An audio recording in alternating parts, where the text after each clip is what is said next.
Welcome to the Harjit Prayer show with your host, Harjit Prayer. What up, Harjit? How are you doing? Hey, Prayer. It's good to connect with you. Yeah, we're still here. Yeah, we're still here. Yeah, we haven't been recording for a little while, but we just want to let our viewers know that we're still here. It's just life caught up to us a bit. Yeah, this is episode 24. Cutting my hair took way longer than I thought. And so, I was just gonna mention your hair. yeah. Looking great, man. Oh, thank you. Yeah, I was having too many bad hair days than good hair days. And so, yeah. having a family discussion, we decided it was time to let it go. And, I If- was growing it out for charity anyway. So, Okay. uh, yep. So that did that a couple weeks ago. I like it, and Yeah. it's amazing how different that much. Like it's just How it feels, right? oh yeah, and I'm Yeah. like I can't believe I let it grow that long because it was pretty. The guy who cut my hair is like I haven't seen you in forever. Oh my god, like so. Anyway, Yeah. And you're doing some fitness stuff, right? oh man, yeah. So Yeah. uh, hashtag FitITPro. So what happened is, I went to the doctor and he said, you need to lose weight. Everybody hears that conversation. So I took it seriously, changed some of my eating habits. For the most part, I do mess up a couple times a week, but pretty, I try to, I'm pretty good. So I joined my local CrossFit, and a couple weeks ago, I just felt good, and so I just started going every day, and then I was like, I wanted to do something on weekends, so I started just walking on the weekends over the walkway over the Hudson. Okay. Okay. So yeah, up till this week, I did it for 2 weeks straight, and then for this week, there's just a lot of things that I had to do with traveling and stuff, so I didn't do anything, which was good. It was nice to get some rest. But the hashtag I'm using is FitITPro. Fit IT Pro. And I'm Okay. like, if you're an IT pro, and I'm just like waving at a moth, share what your workout is and stuff, and maybe we can start a trend. Oh, that's Because awesome. you hear about the Yeah. stereotypical IT pro, and it's this mental image that you have, and I don't want to be that. Right. So yeah, I feel good. I am surprised at how fast I'm able to do things and stuff like that. So And yeah, you feel better too. absolutely, Yeah, way yeah, way more energy. But I yeah. And aren't you doing this like really early in the morning too? Like, yes. what time are you getting up? This is another reason we haven't recorded is I try to go to bed before 10, and I wake up at 4 in the morning, and then I do all my reading then and catch up on blogs. I'm taking the Secure security course. Oh, Yeah, the nice. 30-day one, and so I've been trying to do that every day. And then at 5:30 is when I start my workout. And then on weekends it's a little bit early because there's a volunteer who opens up the gates of the bridge before sunset. So Okay. just walking and you see the sun coming up, it's like, oh, this feels so good. No headphones, just hearing the river and the birds and the foghorns on the boats. So it's been pretty cool. Wow, that's cool. Yeah, I like it. So, Yeah, yeah. but Sounds fun. yeah. So yeah, so folks, we're still here. And we've obviously been working on things at work and things at home and whatnot. But what I was just telling Harjit, my computer just started to act a little crazy. So at Hmm. work, I have this great. I used to have this great Vostro 220, which is an old, really really old computer. You can't put more than 3 gig of RAM in it, but it was working fine. It was running all the insider previews with no issue. And just Okay. in the last couple of months, it just started acting really wacky. One time it said like, there's a lot of stuff being paged to disk. I was like, that's weird. Like I didn't have it really anything open. So I look at the RAM and there's 1 gig in there physically installed. I'm like, that's not right. So I reboot it and then there's 3 again. I'm like, what is going on? So all this stuff was happening, and so they said, dude, get a new computer. I was like, fine. And you know, there was a time when you went shopping for a computer and there was like 5 choices, Yeah. um, and they all pretty much would cost the same. I went looking for a computer and nothing like really crazy, and I was like, what in the world? Like you can get, There's a you know, lot of choices now. Oh yeah, my God. and I was looking for something beefier so I can Hmm. virtualize my test machines and stuff like that. So like at least 16 gig of RAM, things like that. And Right. I thought, okay, that would limit my scope, and nope, not at all. That's like almost the norm nowadays to have that much RAM. And Yeah. so I was so overwhelmed that I asked, can I just build my own computer? It's been like 10 years since I've done that. Okay. And so they're like, yeah, go ahead. And like, I would say like 30% the cost of buying a new machine, I built something really, really nice. So I bought all the parts off of Newegg, Okay. which I love that site. They even have reviews of builds that they've done and that they've tested. And then you can just add all the parts to the cart, and then I see. there you go. And these are more extreme machines for people that are doing hardcore gaming or the new virtual reality stuff. Right. But so I just got a really nice Corsair case, and Asus motherboard, nothing over the top, but just like a Hmm. um, something just normal. And then I did go all out on the fastest processor I could get at the time, which was the i7-7700K.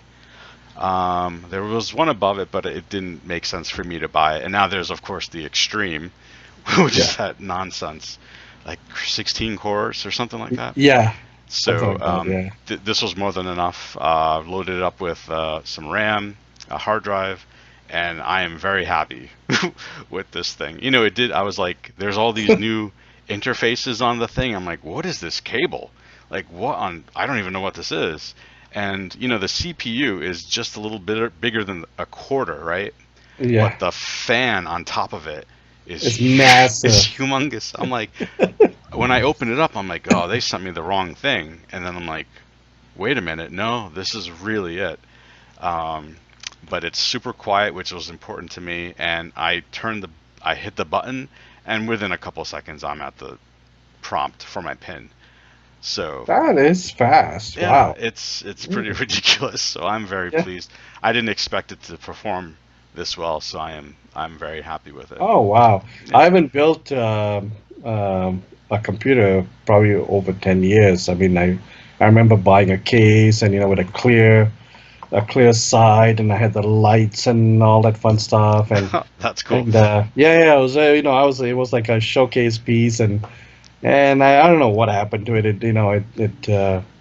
One of the components fried eventually, and I never bothered like looking into it. So, and then laptops came out. I mean, Yep. we're becoming more popular than desktops, and so I said, I'll get rid of that. Yeah.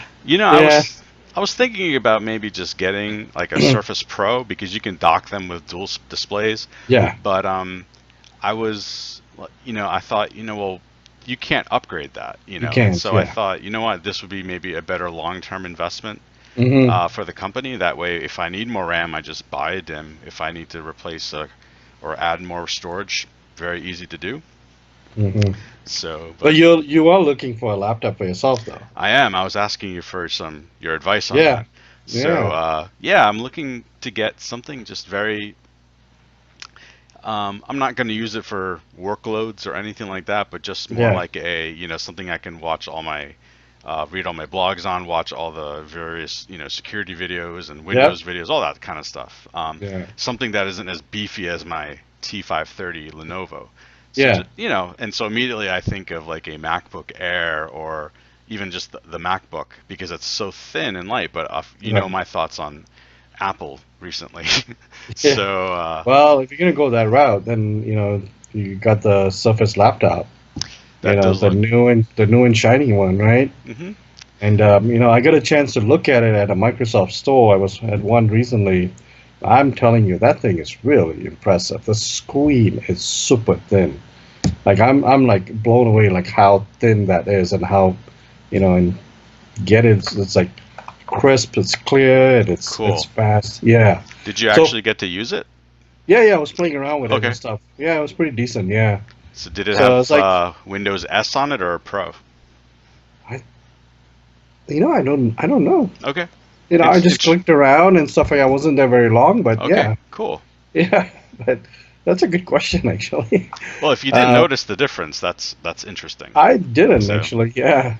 So, but for my personal, use, I'm using a Surface Pro 4. mhm. I managed to get it through a good deal through a friend. So this is what my, whenever I need to use for a personal device, and if I'm traveling and things like that, that's what I bring along.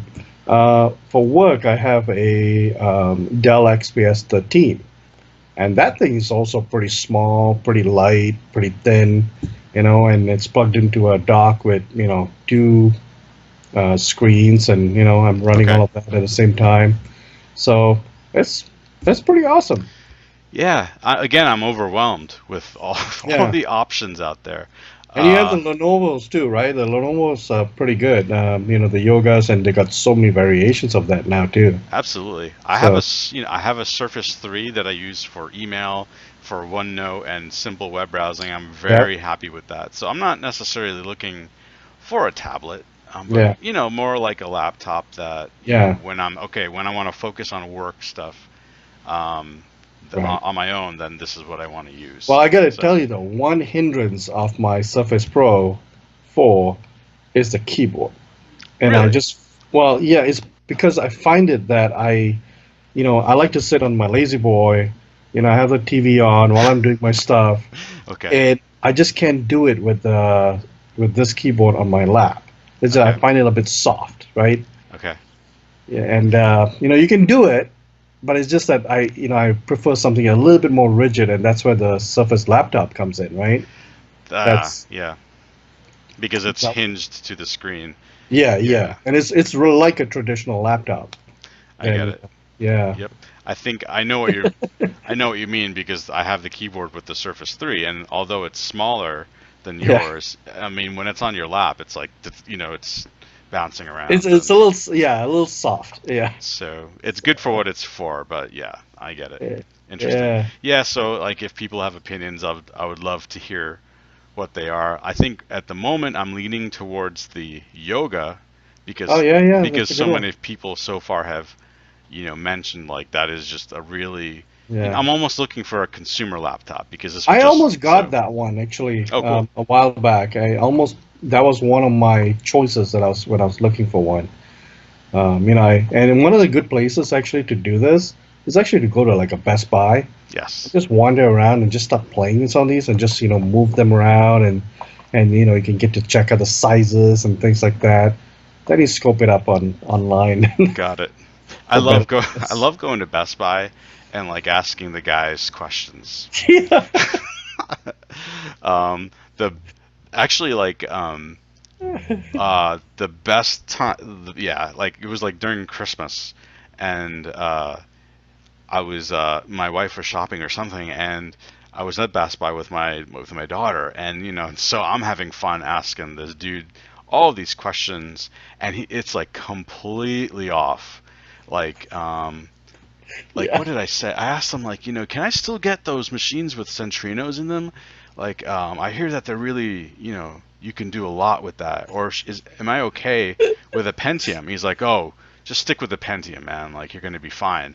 And in my head, I'm thinking, oh my Oh God. my But then God. his peer, she was like, dude, Pentiums and Centrinos haven't been around for like 10 years. It's like, what are you talking to him about? To her peer. And so, yeah, Oh yeah. she's like, you get out of here. So then she came to help me, and she actually knew everything about the stuff, and so it was like cool to get her take on because honestly, on the consumer side, I am not up to date, and so Right. she was going through the different things, and I had not realized how far things had progressed Oh with yeah. Oh yeah. storage and RAM and even video RAM. I was like, this laptop has what? Yeah. So Yeah. anyway. I got for my wife for Christmas, all she does is emails and occasional web surfing. Hmm. And so I got her like a $200 Lenovo, and it's small. It's just perfect. Just perfect use for it. Hmm. And for me, it wouldn't work because it's got like a very small hard drive. Okay. Things Got it. like that. And and I've got like tabs, like 75 tabs in my Chrome and things like that, and that's just not gonna work. You 'Cause use Chrome for real? yeah, I Oh, use Chrome a lot. I hate Uh, Chrome. Hate it. so here's the thing, though. I try to use various browsers because the problem is that when I'm using Microsoft accounts, right? So I've got one browser that does my Outlook Hmm. credentials because when I open anything else It's Microsoft related, it's gonna it's gonna follow, right? it's gonna follow. So, but if I want to use like a work related Microsoft account, then I gotta open up something else like IE, and then if I want to do so it's like that's the one reason why I use these different browsers. But I like Chrome because I can do all the uh, my tabs like when they close out, I launch it and they all come back, and I struggle with IE and stuff like that with that. You can save all your open tabs, but you gotta make sure you gotta do that, Okay, or else you have a hard time coming back to where you left off, got it. especially on reboots and stuff. Hmm. Firefox does the same thing too, but I Yeah. I got away from Firefox now. But I stopped using Firefox mostly. And like the reason I was primarily IE, but I just found that stuff wouldn't work in it anymore. Like the yeah, web management interfaces for SANs and all this other stuff. yeah. Firefox was way better. But I absolutely hate Chrome because I've always seen that even with like one or two plugins loaded, that thing will eat up your memory like crazy. So I've got an extension. One of my colleagues had pointed me about it because I was running into the same issue, Hmm. and there's an extension called the Great Suspender, Yes. Yep. and it's freaking awesome, right? So when you're not using one of the tabs, it just suspends that activity Hmm. and saves you the processor stuff, right? Hmm. And so that's what I use, That's and cool. it works. And occasionally, it's annoying because sometimes when I'm going back to certain tabs, I'm like, oh, you suspended it, so I gotta click it, and then it comes back. But Yeah, that's too annoying for me. yeah, it's But, annoying. but Yeah. my go-to browser now is Opera. Oh, I Absolutely. used. Yeah, Yeah. yeah, And that's the same engine that Chrome is built on, I believe. I could be wrong, but yeah, not sure. it's super fast. And it does what I need, and I'm like, this is working for me. I'm just gonna stick with it. So Okay. yeah, that's been fine. I know we were chatting offline a few days ago, but we have users that need to use Firefox, especially the ESR version, Hmm. and particularly for things like Banner and those kind of things that use those Oracle forms, Right. and they don't work in regular Firefox, they don't work in Chrome and things like that. So I gotta support that too in my environment. Wow. Yeah, it's pretty crazy. Interesting. I wonder if you could like thin app that and I then probably could, yeah, yeah, then app it, yeah. yeah, But oh cool. well. Yeah, so So what else is new? um that's pretty much it for me. I Yeah. guess Oh, how so about some of you? the things I'm working on right now is we have a need for getting Windows 10 builds, maintained and upgraded Yeah. for end users, and um, so we just recently got a user that say, hey, I'm dealing with my users because this is a distributed IT person, and we noticed that no upgrades from config manager or software center. That's how patches are delivered. But if we hit check Microsoft, and then they're getting the upgrades that way, but it's really Yeah. tedious. And so I'm like, oh yeah, yeah, I'm working on that, and then sure enough, so that started the process for me to kick that in. And so I'm looking at a couple of ways. So it's half a dozen here and half a dozen there. When you talk to some people, some say use Windows 10 servicing through config manager, Hmm. right, which is what it's made for, Right. to upgrade older builds. And during my testing just this past week or so, it was kind of hit or miss. Like, Really? yeah, sometimes I see it, show up. Sometimes I don't see it show up. Things like that. It's like I need this to be really consistent. Maybe it's something I'm not doing right. Okay. But then I talk to some other experts, and they say, well, we prefer using task sequences, upgrade task sequences. Okay. And I tried that, and that works too. Mm-hmm. So you got two ways of doing it. It's like which one's better? Which one is? So task sequences, you're actually importing the OS images, and then you're creating your.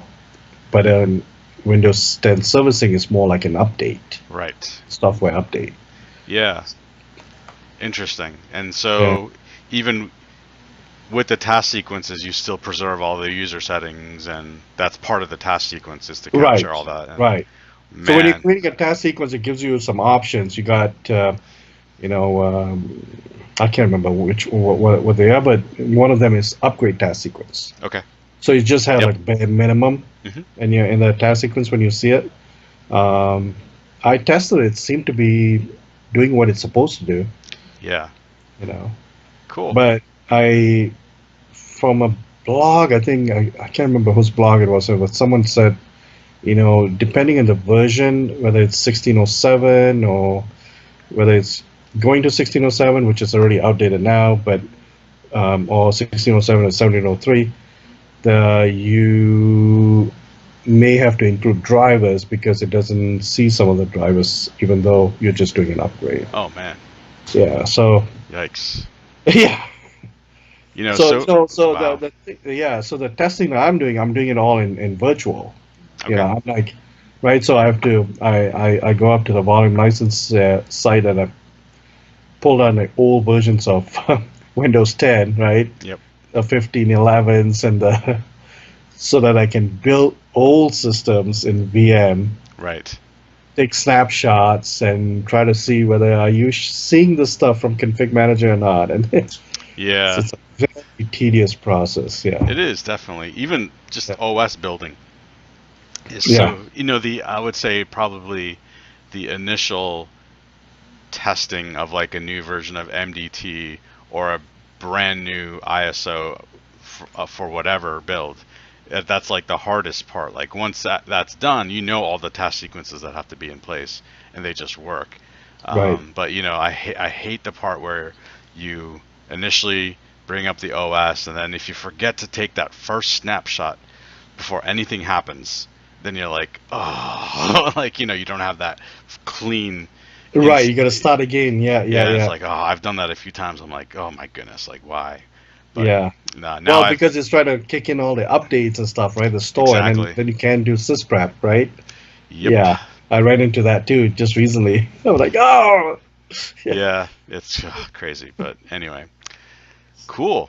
So So, other than that, so that's Windows 10, upgrades is something I'm working on. The whole Firefox support for the Oracle forms. Then recently we have some users requesting for specialized fonts that are approved for my environment, my work, and to have some consistency for the newsletters and things like that. And okay. these things are available on the website and stuff. They can go click it, download it, and stuff like that. But most of the users don't have administrative rights, Hmm. so then it becomes a challenge. Now their local IT folks have to go, and so they're like, "Hey, could you deploy this with Config Manager?" I'm like, "I think so." So yeah, so there are different ways. Like there's scripts and stuff, and Yep. so a lot of fun stuff. There's always something. It's That's yeah, the fun thing about our jobs is that there's always something. yeah. But hey, do you know anybody that got hit up with WannaCry? So I met someone. I Really? know. Yeah, he's down in Florida, and they got hit. I can't remember. Like I think it was in the hundreds. No way. Yeah, Oh my yeah, gosh. they hit hard. And you know what? What was the issue? They didn't patch. They didn't Okay. patch for 3 months. They're like 3 months behind. Got it. I'm like talking to this guy. I'm like, dude, Yeah. you're not gonna have any sympathy from me.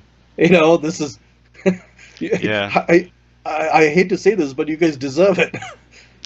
Seriously, we're not going to patch for 3 months when the patch was actually put out for that purpose, Absolutely. right? Was it in March? I think March, and Yes. then it got superseded in April, and in April got superseded in May. Hello. Right. Yeah, and Yeah. People don't take that seriously, unfortunately, because for them it's an inconvenience to have to experience the reboot and all that. It's like, oh, I'm just not going to do it. yeah. But But I here's, think, go ahead. but I think this is a good lesson, though. I think people are waking up now. So this was a good one where people are like, oh boy, we got to change our patching strategy now. Right. Absolutely. Yeah. Today, I'll let you say what you need to say. But I saw a message in a listserv today, and someone said, "Hey, here's my patching steps or schedule. Hmm. What do you guys think, and what do you guys do? Like, what are what's your process?" And when I looked at the when I looked at the steps, I'm like, you gotta be kidding me. So this person in his environment, so for June patches, so they got the first week they push out to some small testing group, and then a week or so later they push out to another testing group. Okay. Then another week or so later they push out to ring one or something, and then they go on. By the time they get to actual production systems, Hmm. they're like 2 months out. Oh, wow. And then he's wondering why, when by the time the actual production systems are taking place, they're not seeing the updates from like May or June. I'm like, well, of course not, because they've been superseded they've been Exactly. accumulated into the other ones, right? So now people really need to change that. Hmm. You can do your testing, you can do all your scaled out process, but you got to tighten it up a little bit. Absolutely. I totally agree.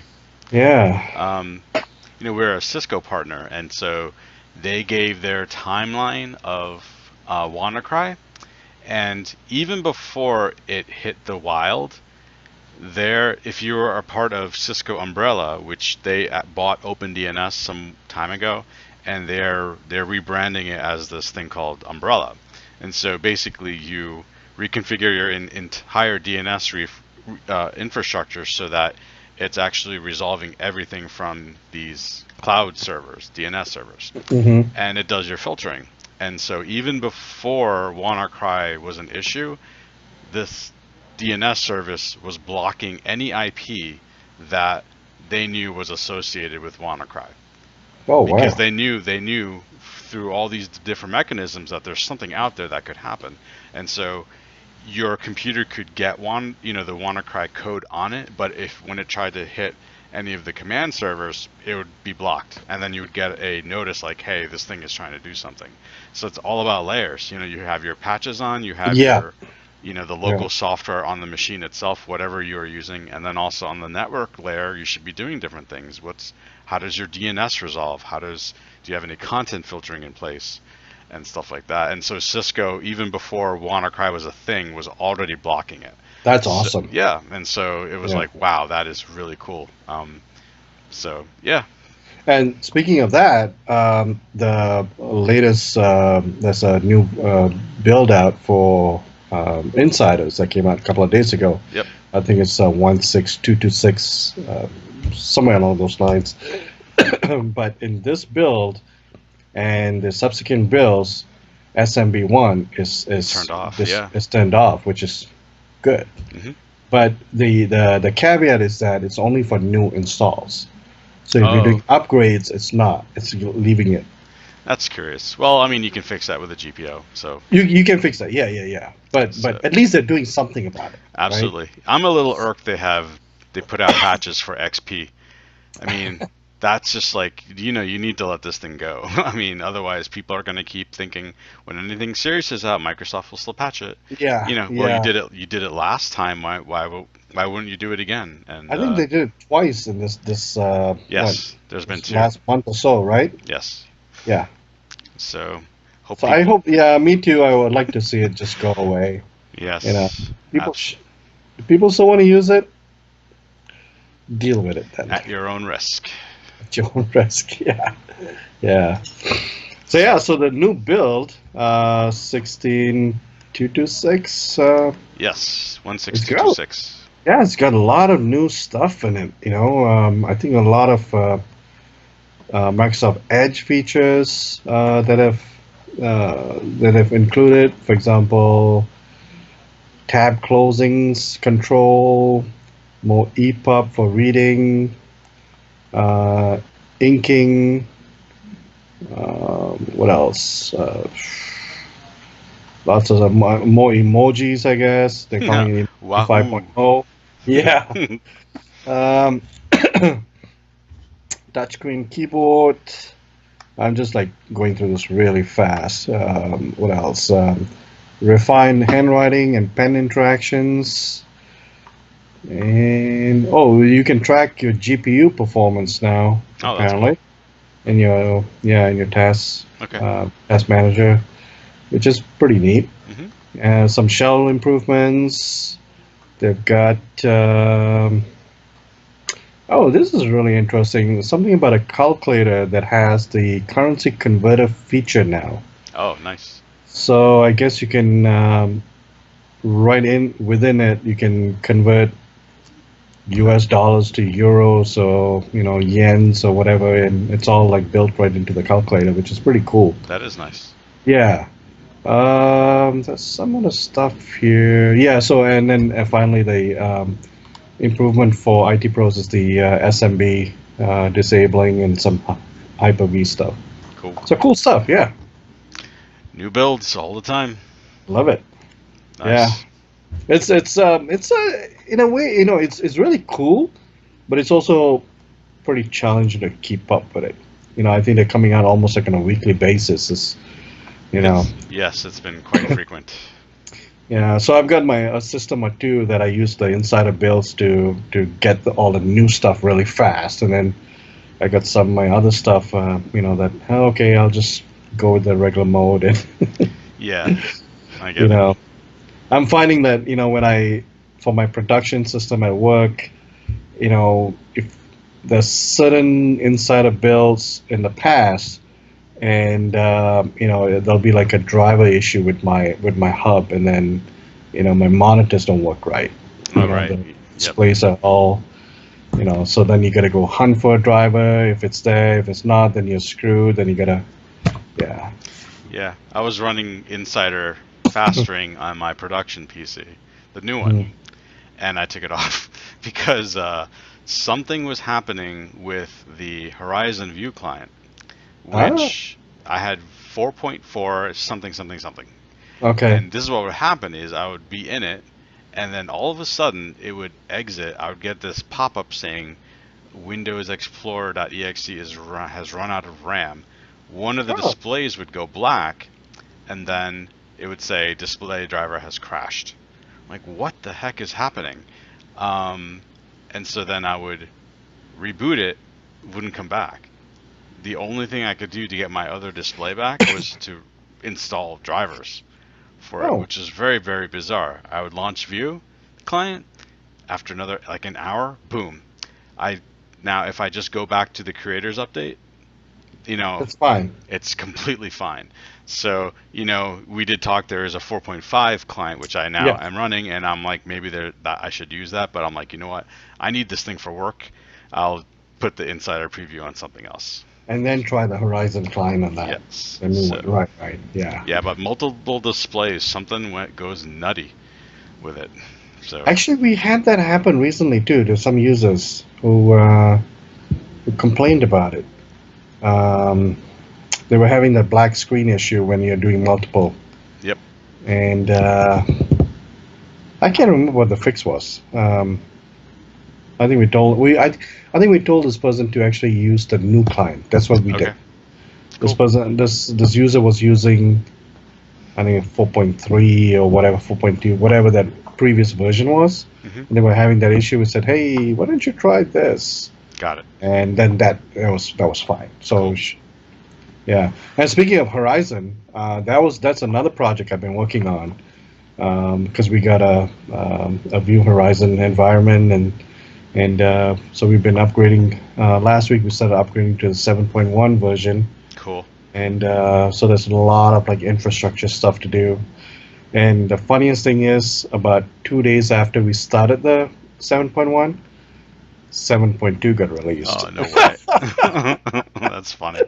So it's like, Of course. yeah, just 2 days. Like, Oh my gosh. that's the funniest thing. Yeah, well, maybe you don't want to run the most latest anyway. Yeah, So, but exactly. I'm curious, has anyone tried the HTML5 client? And what do you think of it if you do? Have you tried it? We have. Okay. Seems okay. Okay. Yeah. Cool. Some users use it, and yeah, it seems okay. Interesting. Yeah. Yeah, I mean, that's just the coolest thing if you don't have to install anything. Like Right. everything nowadays runs HTML5, even your phone browser.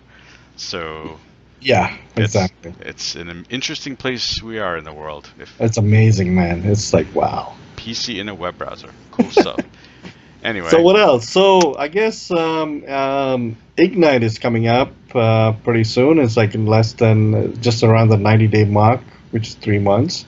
yep. And so we will eventually get into our Ignite mode with information and tips and all that fun stuff. So, if our viewers have something that they like us to talk about and share, and, let us know in the comment section, and we'll create a show for that. So, Sounds good to me. yeah. Yeah, they may not all be facts. It may not be facts, It might right? be some stuff we make up. Alt facts. Yeah, see what happens. See what happens. Yeah, Yeah. nothing dangerous. It just be like, there's nothing here. What happened? Harjit Prayer told me to come here. What's going on? What's going on? Anyway, I thought Ignite was in Miami. What's going on? Anyway, Anyways, all right, man. This cool. is a good show, and yeah, we'll hopefully get the next show rolling pretty soon. Yes, absolutely. All Cool. right. Good to see you. So Good to talk to you. yeah, until next time, I'm Harjit. You'll find me on Twitter as @Hoorge Hoorge. And I am Prayer. You can find me on Twitter uh, at FitITPro and also hashtag FitITPro. That's right. So Cheers, folks. later.